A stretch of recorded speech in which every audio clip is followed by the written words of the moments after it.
Армысыздар, құрметті телекөрермендер, эфирде мотивация хабары. Бүгінгі қонағымыз Алла бере салған әнші Аллаберген Жақсыбаев. Бірнеше республикалық халықаралық байқаулардың лауреаты, еліміздің абыройын асқақтатып жүрген ағамызға қош келдіңіз деймін. Рахмет. Қалыңыз қалай? Рахмет, Аллаға шүкір.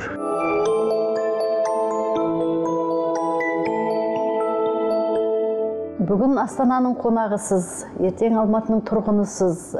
Әйтсе де әнші болғаннан кейін өмірі гастрольдік сапарда жүретін Аллаберген Жақсыбаевтың туып өскен өлкесі Ақтөбе облысы, Ырғыз ауданы, Тауып совхозының арғы жағында орналасқан.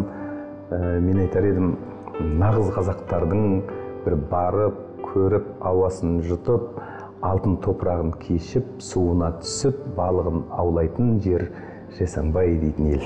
Біз Ырғыз Торғай өзенінің құйылысында орналасқан Құйылыс дейтін ауыл болды. Бірнеше мешіт мазарлары бар елімізде. Сондай үлкен тарихи нысандарды қазірге дейін мен ойлаймын, кейде біздің археолог ғалымдар іздеп барса, ол жақтан біраз мағлұмат алып қайтар еді деп. Ойнау қазынаға толы. Қазынаға толы. Енді сол алтын топырақты кешіп өскен, қазақы дәстүрді сіміріп өскен сары бала ән әлеміне қалай келді? Менің туған жерімде қазірге дейін қалалық цивилизация ене қоймаған, қазірге дейін көлік қатынауы қиындау, халықтың тұрмыс тіршілігі әйтеуір өздерінің ұстап отырған жәндіктерімен, малдармен тіршілігін жасап жатқан ел. Сол елде тұрып, қазіргідегідей теледидар жоқ, қабырғадағы радиомыз жұмыс жасамайды.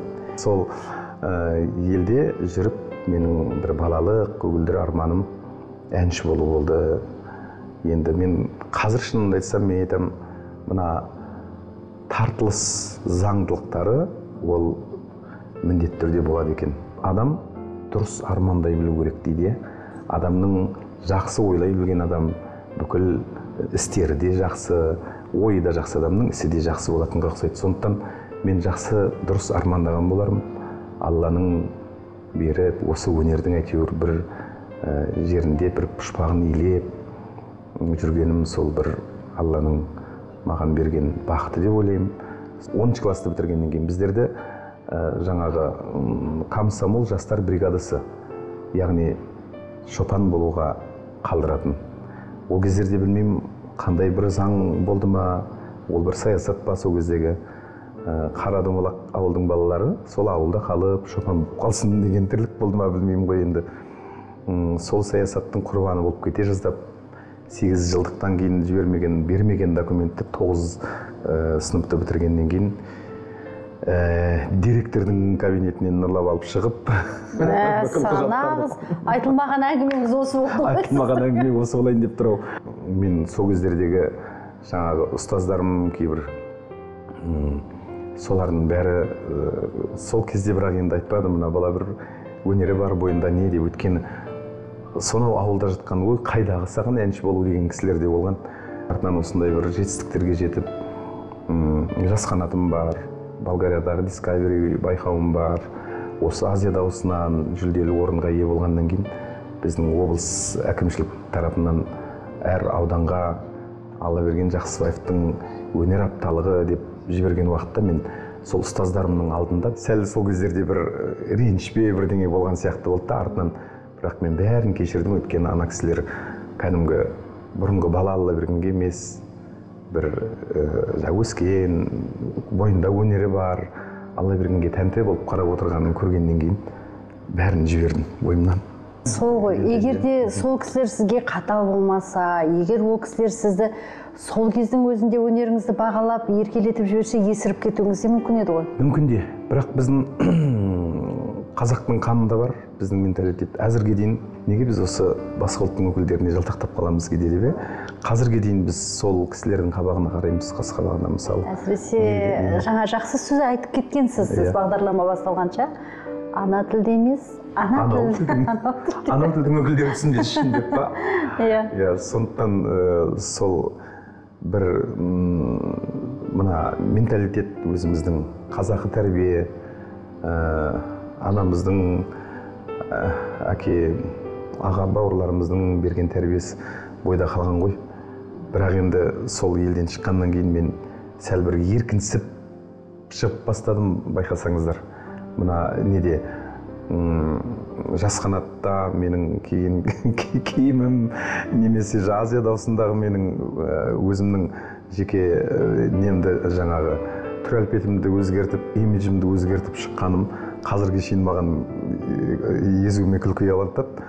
Бірақ ол кезде бір қазіргі 91-лер сияқты бір 91-лер сияқты сол кездегі бір жарылыстың бірі болған сияқты. Өткен себебі менің түр әлпетіме қарап тұрып біреулер кейде ойлап қалыпты, мынау қай елдің әншісі екен, қазақшаны таза айтып тұр ғой деп.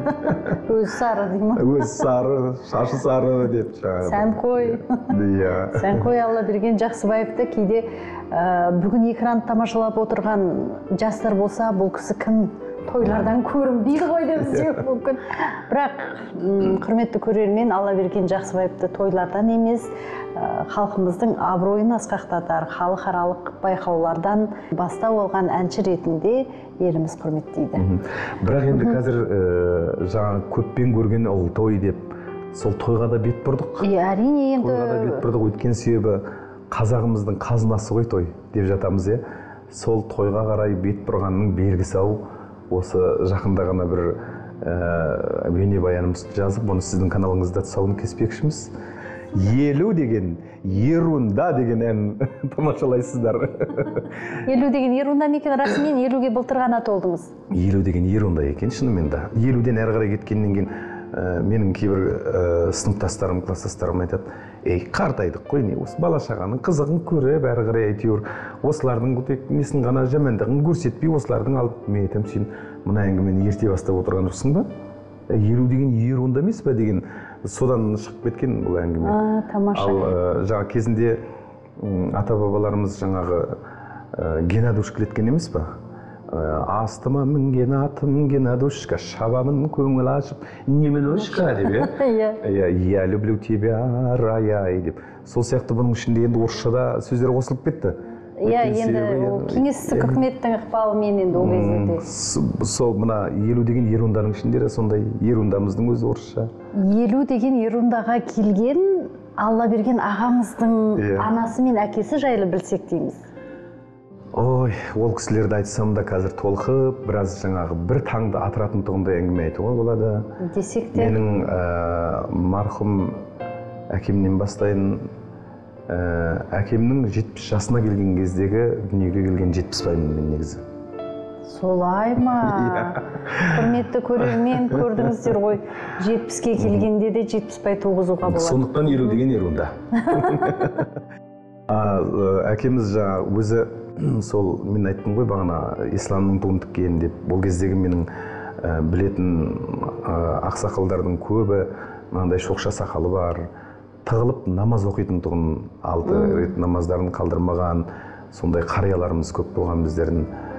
Сол 70-іне келген кезде мен өмірге келгем, сосын жеңгелеріміздің бәрі шауып, ал 70-бай деп атаймыз, 70-бай деп атаймыз деп жүрген кезде, әкем енді ол кезде қазақтың қалың тілі, әй оттамаңдар, бұл маған 70-ке келген шағымда Алланың берген сыйы, бұл баланың атын мен Алла берген деп атаймын деп.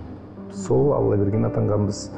Сол әкем да өмірден, мен дүниеге келгеннен кейін 6 айдан кейін әкем дүниеден озған.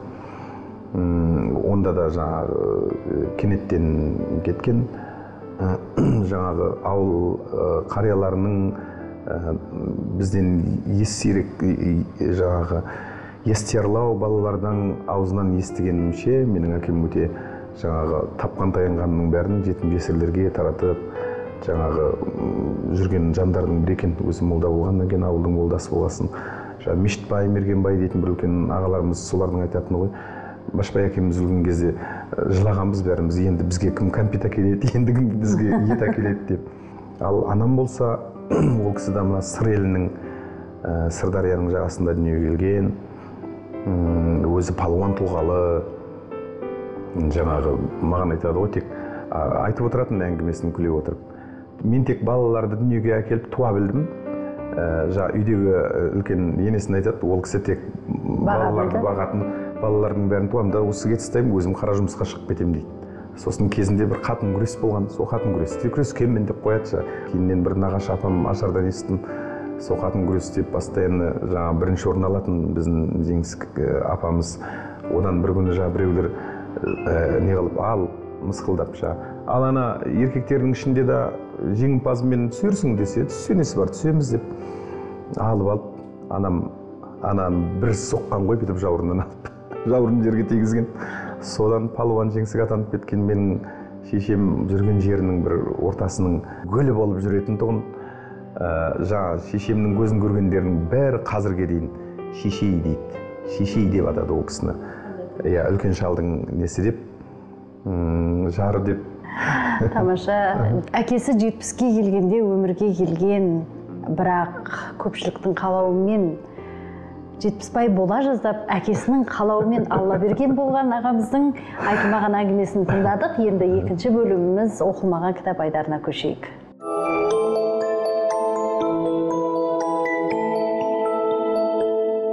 Мен сізді өмірге дән риза, өмірі көзі күлімдеп жүретін, оңаюды білмейтін адам ретінде қатты құрметтеймін өз басым. Ал бірақ сол күлімдеген көздің ар жағында бір мұң болатын кездер. Бола ма дейсіз бе? Бола ма? Мен сол кітапты оқығым келіп отыр бүгін. Мұң болуға болмайды. Ол көзден мұңды ешкім көре алмайды. Көз адам жүрегінің айнасы. Айнасы. Бірақ ол айнаны енді мен не үшін 11 жыл әртістікке оқыдым.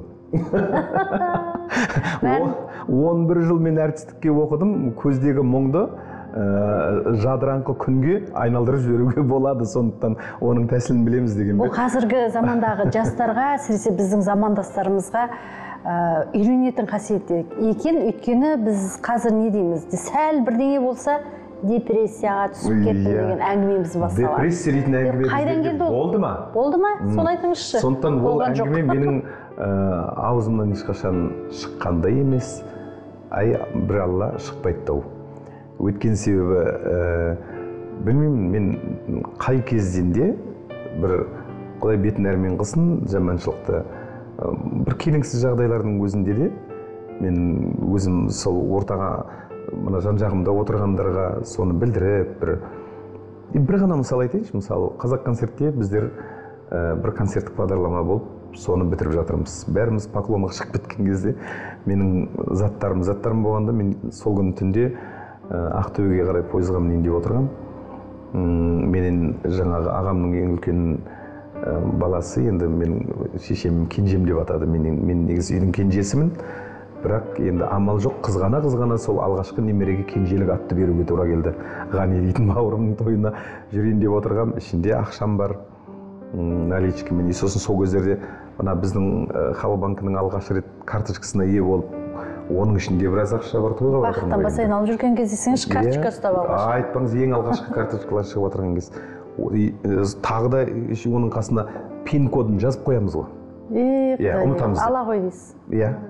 Сонысы бар, мини-дискілерім бар.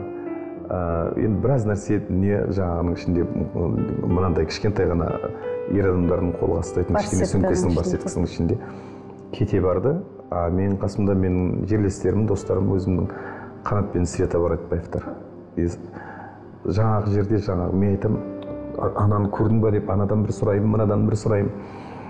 Жоқ не. Сосын мен жүрмін кәдімгідей ойнап, күліп сөйтсем, Қанаттың айтатын, мынау ала берген жоғалтпаған, мынау әншейін ойнап жүр, әзілдеп жүр деп ше. Өткен себебі ана жерде мен жоғалттым екен, бай балам салып анау жерде. Сол жерде елдің бәріне деген анауым шықты, мынауым шығын болды, бірдеңе болды десем, одан не ұтамын мен? Басқалар не ұтады? менің бір келеңсіз екінші бір келбетімді көрмей тұрғанда мен сол келген қалпымда кете қалу жөнін көремін мен қай кезде де сол. Ал үйдегі кадрдан тыс 11 жыл әртістік білім алмаған жеңгемізге жеңгеңіздің де негізі ол әлде кісі ол кісіге де екеуміз қанша жыл әртістікті оқытып жатсыз? оқытып жатқанда ол кісінің өзі әртіс қой негізі. Біз екеуміз негізі баста семьялық, жанұялық дуэт болып бірге бастағанбыз. Ол кісінің әдемі дауысы бар. Нұрлыгүл Серікқызы үйіміздегі ол енді біздің үйдің шуағы ғой ол кісі. Төрт-ақ қызымның анасы. Құдай-ау. Иә. Екеуміздің махаббатымыз да қызық болды негізі өте. Екеуміз бір-бірімізге хат жазатын тұғымыз, ағаң Алла берген деп жазатын тұғым мен. Маған қарай хат жазған кезде қарындасың Нұрлыгүл деп жазатын. Сол кезде білмеймін ғой, енді қазір көшеде жүріп жастар қолтықтасып, құшақтасып жүре береді ғой, енді оған көңілді аудармай, күнде көргеннен кейін ба көңіл аудармайтын да сияқтымыз кейбір кезекте.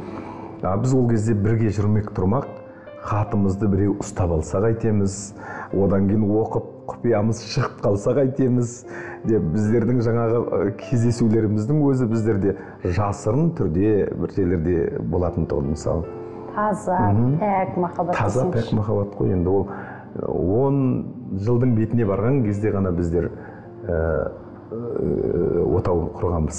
10 жыл достасып, 28-імізде, ол кісі 26-та болды.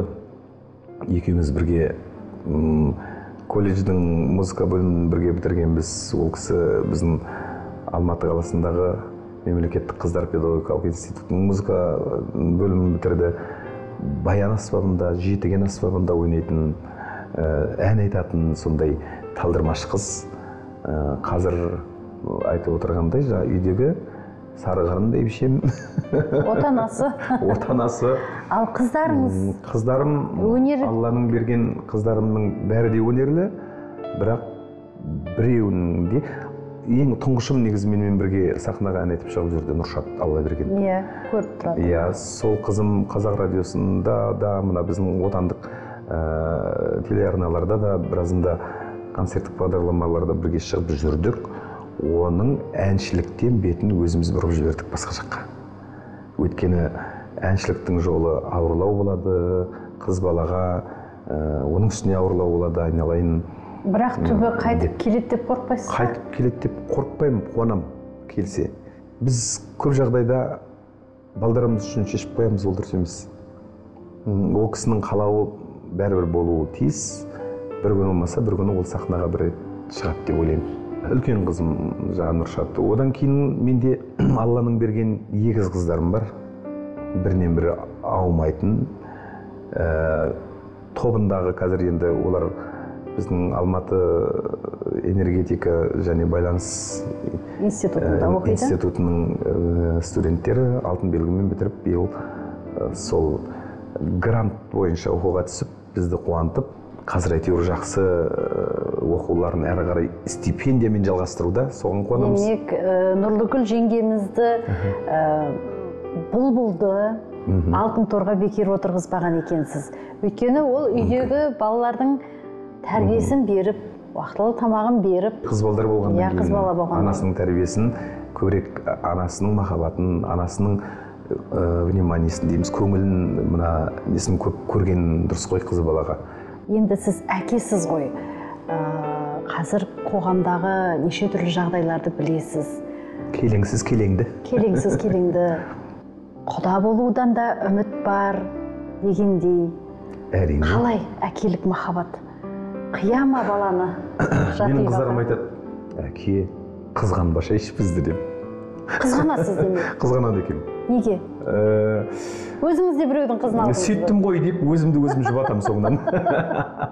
Біз қатты қыздарымызға, балдарымызға жақын болдық. Біздің біреуіміздің үйден сыртқа қарай шыққанымыз қатты білініп қалатын сияқты.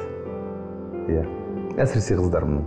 Жалпы 2 сағат болсын, 3 сағат болсын жанды дауыста концерт берген жағдайда Алла берген ағамыздың бәйге аттарында еш мұқалмасы анық. Мен сізді білемін, өйткені кең тынысты әнші ретінде құрметтеймін.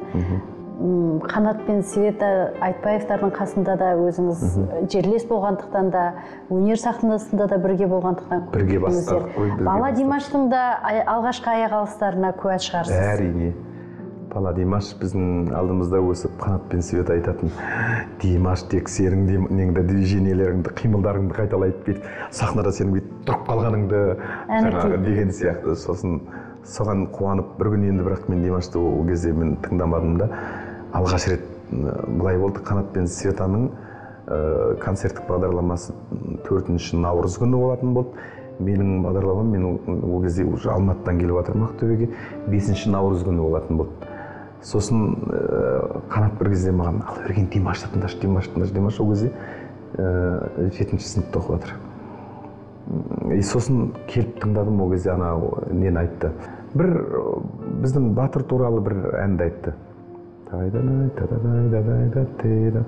Ананы естіп тұрып мен: Қанат, мынау не деген дауыс дедім ше. Өйткені мен бірінші кездерде ойладым фальцет. Енді біздің музыкалық ұғымда фальцет, альтино деген бала ғой, мүмкін өсе келе дауысы рубиланып деген сияқты. Жоқ, Аллаға шүкір. Димаштың қарапайымдылығын қарасаңыз, мені алып кетуге бір машина келді, бауырларымыз өзіміздің. Сөйтіп машинаға алдың жағына барып отырып жатырсам, артымнан келіп: ала берген аға деп құшақтайды. Димаш, не істеп отырсың? Лолықтың ар жағында бірақ қарапайымдылық жатыр. Ол өте дұрыс. Өнер адамына жалпы тәкаппарлық жараспайды. Одан кейін енді осы Алла берген ағамызды көріп отырған, Құдай Димаш туралы әңгімені естіп отырған жастар, егер жұлдыз болсаңыздар, болдыңыздар, бірақ аспанға тым шығып кетпеңіздерші деп оқымаған кітап айдарын аяқтап, келесі айдарымыз көрілмеген киноға көшейік.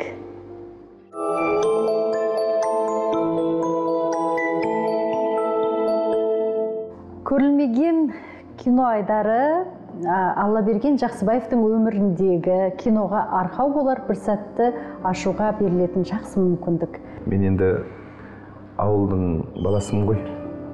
Ауылда бізде ешқандай айтам тағы да өркениет болмады. Қала өркениеті қазірге дейін енді мына әлеуметтік желі деген әлі бар маған. Мысалы, әр бағананың үнінен бір әуен естіп жүгіріп жүретін тұғым әрқайсысына барып. Кешкілікке қойдың кезегіне кетемін де, кешкілікке қарай қойымды бағып келе жатқан кезде ауылдың қариялары айтады екен: бүгін Алла берген кеткен екен ғой қойдың кезегіне деп. Өйткені айқайлап ар жақтан жазира жасыл кілем өрнек деген ол кездегі самый хит ән ғой деген бе. Мен де пеш жағып отырып, күле алып отырып сол әнді айтатынмын. Сол мендегі мынандай бір оқиғалар есімде қалады. Таң ала кеуімнен ұйқыда жатқан баланы арқасына салып алып, Бөкебаймен мына жақтан орап алып, шешем мектеп-интернаттың отын жағуға кетіп баратады. Ұйқыдан уже оянасың таң ала кеуімде, қыстың кезі деймін уже. Сол кезде мен ана жақтан ән айтып тұратын тұғым. Аузыма дамыл болмаған екен ғой менің. Екінші бір жағдай, үйге маған енді өмірдегі бір қалап жүрген ағамның менің жеңгем осы болса екен деген ауылдағы бір Жанзада деген апа еді кәдімгідей, менің жеңгем осы болса деп жүрген. Жеңгем болып, бала арманым орындалып, ағам үйге алып келген кезде қуанғаннан ана жеңгемді жаңағы отырған шымылдық, есіктеріңізде ғой, шымылдықты өйтіп жауып қояды, мен жайлап ашып қоямын, ана жақтан класстастарыма көп: әне менің жеңгем деп. Қараңызшы, визуализация, иә? Сол закон притяжения дейді ғой, тартылыс заңы. Сол жеңешем менің аяулы, асыл жеңешем қазір Жаку мама деймін ол кісіні мен. Сол кісі айтады ғой, өзі тыныш, бір шал мен кемпірдің қолында өскен, жалғыз үйіміз тыныш, сондай болады. Сіздің үйге келсем, дастарханның басында шай ішіп отырса, домбыраны қағып деген ән айтасың. Былай қарай шықсың, ән айтасың, бір күн Алла берген, пожалуйста, құлағым жаман шымылдап кетті, ән айтпай тұрады деп айтатын тұғым дейді кішкентай кезімде.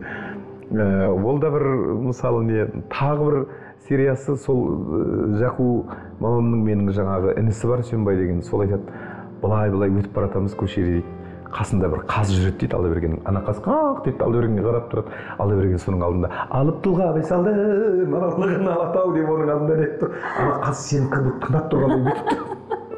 сөйтсем ол қазір менің кіндік шешем Төлеу дейтін кісінің маған жаңағы кіндік балама деп асырап берген қазы. Ол қазды күз сайын не сайын соям деп мамам ұмтылатын көрінеді, мен бақырып жылап сойғызбайтын көрінеді.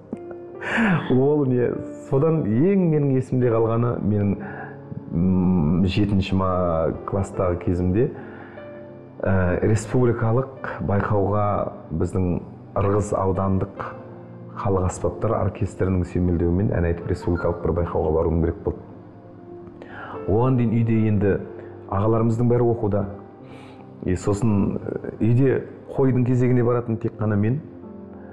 Сосын енді мамам бармасын деп қойдың кезегіне, енді мен жоқтан қалмасын деп 2-3 қойдың кезегін 3 күн қатарынан кезекті сұрап алып барғанмын ғой. Оттан бақты ғой. Иә, оттан бақып тастадым.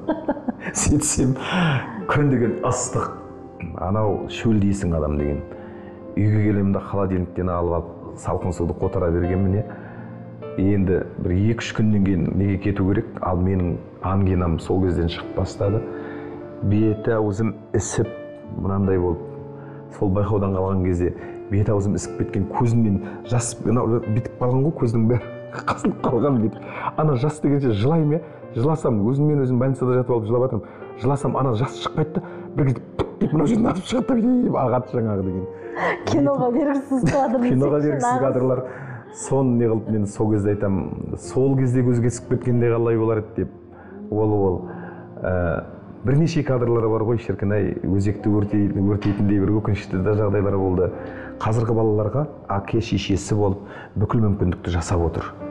Ол сол мүмкіндікті жасалған сайын, мүмкіндік жасалынған сайын адамдар мына өмірге бейжай қарағыш келетін сияқты.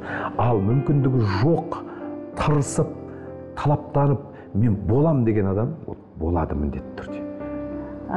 Еру деген Ерундадан басқа тағы қандай әндер шықты? Жақын арада репертуар. Білесіз ба, біраз ән шықты. Менімен биле дейтін ән шықты. Ол әнді Алла жазса бишілермен бірге 50-ге келген адамның билеп тұрып бейнебаяны ұйымдастырылуда. Өмірде енді аналары ерте өтсін, кеш өтсін, бірақ жадында жүрген аналар туралы. Жадымда сен барсың, мама дейтін ән шықты. Бір шумағы бар ма? Қорғаушым құшағың пана, ана жан ақылшы дана, келші кел, анашым кетпе, кетпе, кетпе, кетпе, мама, жал деуші едің маған, өзіңсіз жан дүние малаң, өзіңді көрмесем, өмірді көрмесем сенсіз, мама, мама, мама, жан анам. Сағыныш тамшы үзілді көзден жасдара, өзіңді сағынып жүрмін, қамқорым сен ғана. Айрылып сенен құсалы болдым, жоқ шара, жадымда мәңгілік тек сен ғана барсың, мама, мама.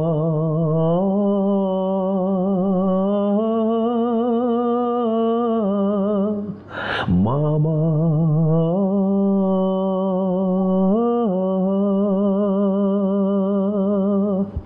дегенен. Браво. Жастар жылында жастарға қандай кеңес берер едіңіз? Жаңа айттыңыз, қанша қиындық көрсе де мүжілмесін, мұқалмасын, тек қана алға. Алға. Өмір сүріндіреді, бірақ ширатады. Тағы не айтасыз? Жастарға айтар едім, біздің қазақ болып туғанымыздың өзі осы өмірге, қазақ болып дүниеге келгеніміздің өзі ол зор мақтаныш.